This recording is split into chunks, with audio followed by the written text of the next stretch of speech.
매주 금요일 다양한 문화 소식과 그 속에 담긴 과학 이야기를 풀어보는 과학 스포일러 시간입니다. 네, 오늘도 양회영 기자와 함께하겠습니다. 어서 오세요. 네, 안녕하세요. 안녕하세요.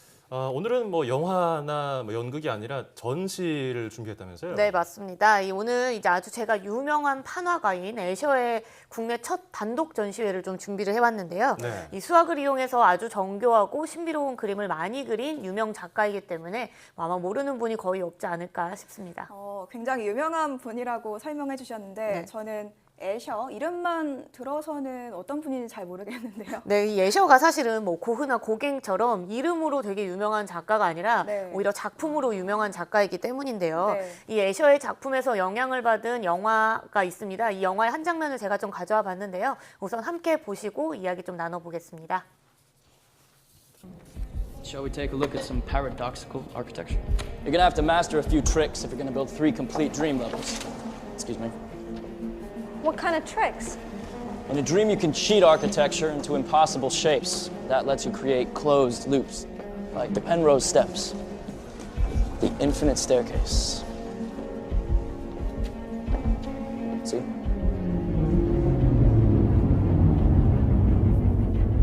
Paradox. So a closed. 네, 보신 거 크리스토퍼 네. 놀란의 인셉션 아주 유명한 영화의 한 네. 장면이었죠. 초반에는 분명히 하나로 이어져 있는 계단 한 방향으로 계속 쭉 올라가고 있는 것 같아 보이지만 마지막에는 분리된 계단을 네. 볼 수 있잖아요. 이 대사에서 나왔던 것처럼 펜로스 계단이라고 하는 그런 계단인데요. 이 펜로스 계단을 적용한 애셔의 대표작이 있습니다. 이 화면을 좀 함께 보시면요. 지금 보시는 그림인데 네. 이 애셔가 그린 이 건물 중세 수도원입니다. 마치 종교 의식을 치르듯이 영원하게 계단에서 벗어나지 못하고 오르내리는 사람들을 볼 수 있죠. 네. 예. 영화에서 봤지만 언뜻 보면 문제는 없어 보이는데 영원히 오르기만 할 수 있는 계단 실제로는 존재할 수 없죠, 당연히. 네, 그렇죠. 네, 다음 작품을 보시면요. 다음 그림은 폭포라는 작품입니다. 네. 무척 유명한 그림이에요. 그렇죠. 네, 펜로즈 삼각형을 이용해서 착시 현상을 그린 작품인데요.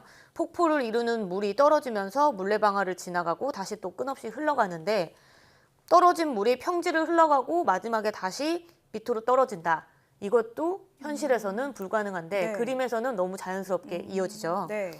이 애셔는 이처럼 이 펜로스 삼각형, 펜로스 계단을 이용을 해서 이 인간의 지각 능력이 어디까지인지, 그래서 진실은 무엇인지 이런 거에 대해서 이야기를 하고 싶었다고 합니다. 예. 이를 위해서 이 명도 대비 같은 것들을 바꿔서 2차원 속 안의 그림에서 3차원을 표현하려고 노력했고요.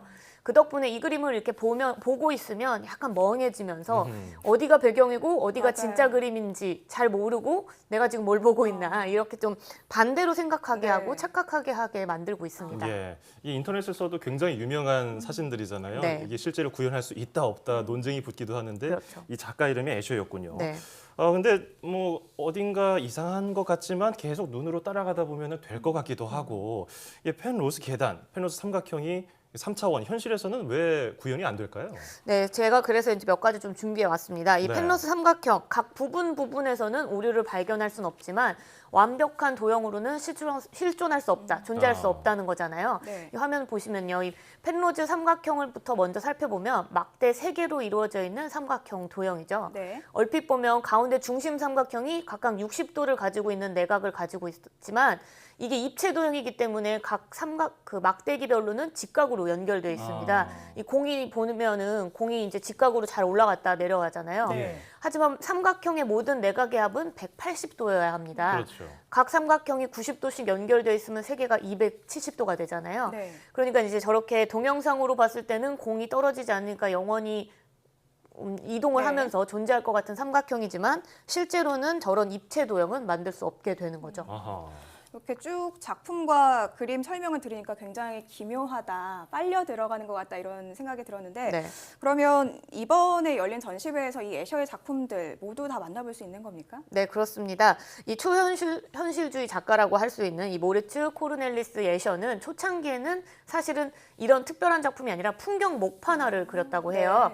이 앞서 만나봤던 이 애셔의 독특한 예술 세계는 언제 시작됐냐면 스페인 그라나다에 있는 아람브라 궁전을 여행을 다녀오고 난 이후라고 합니다. 네. 이 아람브라 궁전의 독특한 문양과 패턴을 하고 본 뒤에 이 세밀한 선을 이용해서 마치 사진처럼 정교하고 아주 독창적인 패턴 반복, 또 무한한 공간, 또 3차원의 환영 등을 이 작품 속에 담아내기 시작했는데요.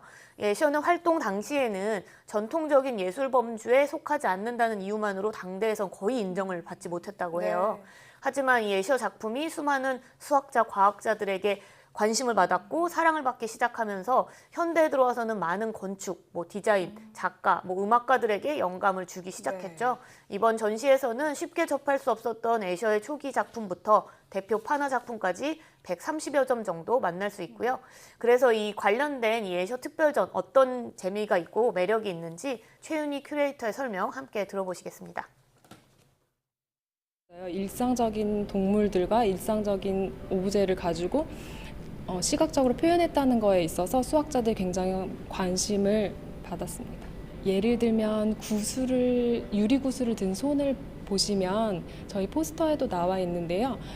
애셔의 눈과 눈 사이 코가 정확하게 중심을 차지하고 있어요. 그래서 그런 것들 저희가 시각적으로 계산해서 볼 수도 있는 부분들이 있고요.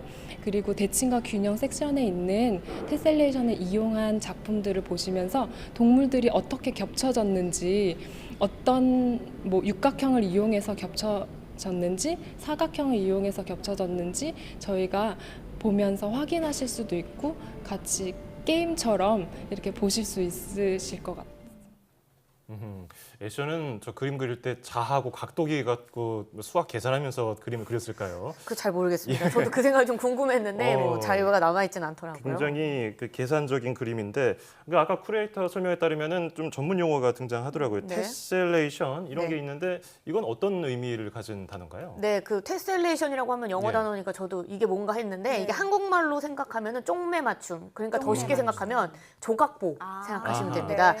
이 평면을 빈틈없이 특정 모양으로 겹치지 않게 채우는 것을 테셀레이션이라고 하는데요. 예. 우리 아까 말했던 조각보, 보도블럭, 욕실 타일 이런 것들을 생각해 볼 수 있죠. 이 종류가 총 테셀레이션이 4종류인데요. 한 점을 중심으로 돌린 회전이 있고 일정한 거리만큼 움직이는 평행이동, 그리고 거울에 반사된 것처럼 보이는 반사, 그리고 반사와 평행이동을 섞은 미끄럼 반사, 이렇게 4가지로 구분을 할 수 있습니다. 근데 앞서 설명에도 잠깐 나왔던 것처럼 그럼 이 애셔의 작품에서 이 테셀레이션 기법을 저희가 이렇게 찾아볼 수 있는 거네요. 네, 그렇습니다. 우선 제가 몇 가지 그림을 준비해 왔는데요. 네. 그림을 좀 함께 보시면서 설명을 드릴게요. 예. 지금 보시는 그림은 낮과 밤이라는 작품입니다. 네. 이 가운데를 기준으로 보면 양쪽이 완전 대칭이죠. 그러네요. 이렇게. 네. 네. 흰새와 검은새의 모양도 같고 서로의 윤곽을 만들어주는 걸 볼 수 있습니다. 네. 네, 다음 그림은요. 이 하늘과 물이라는 작품인데 물고기가 점차 위로 올라가면서 새로 변하죠. 그러네요. 네, 먹이 사슬의 모습을 보여줄 수도 있는 거고요.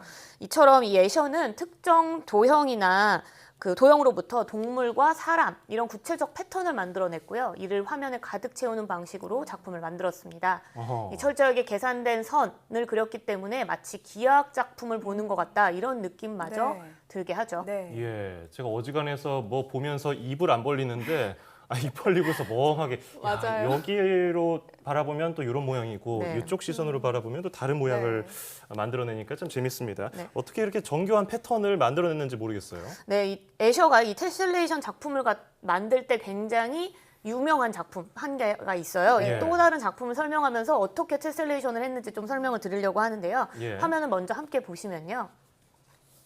이 그림은 애셔의 대표작 중 하나인 도마뱀입니다. 아하. 그림 속에서 도마뱀이 살아나와서 마치 위를 걸어 올라 들어갔다 다시 내려오는 것처럼 보이죠. 네. 거기서 도형 같은 걸 찾을 수 있는데 무엇이 보이시나요?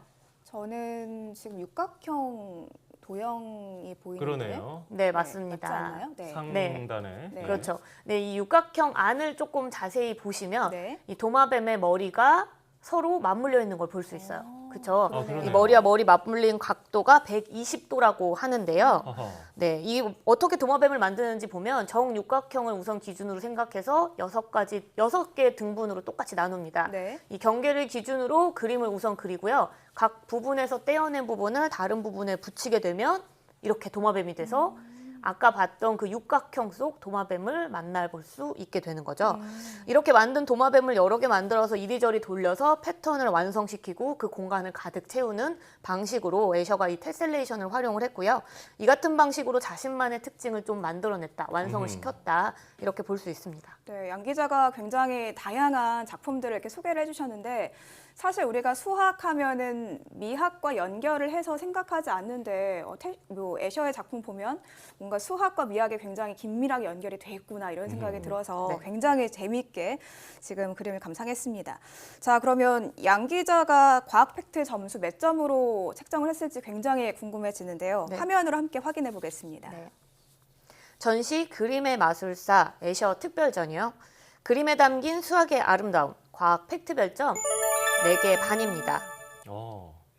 네, 제가 이 전시장에서 작품을 좀 사실 살펴보니까 네. 예. 가까이서 볼 때랑 멀리서 볼 때, 그리고 또 옆에서 볼 때 이렇게 각각의 느낌이 되게 많이 그럴 달랐어요. 것 같아요. 네, 네. 그래서 이제 더운 여름이잖아요. 전시장 좀 시원하니까 이 수학적인 정교함 또 혹은 몽환적인 어떤 예술의 아름다움 이런 것들을 좀 즐겨 보시는 기에는 전시장을 방문하시면 좋을 것 같습니다. 네. 예, 오늘은 애셔의 그림 속에 숨은 비밀을 살펴봤습니다. 오늘 잘 들었습니다.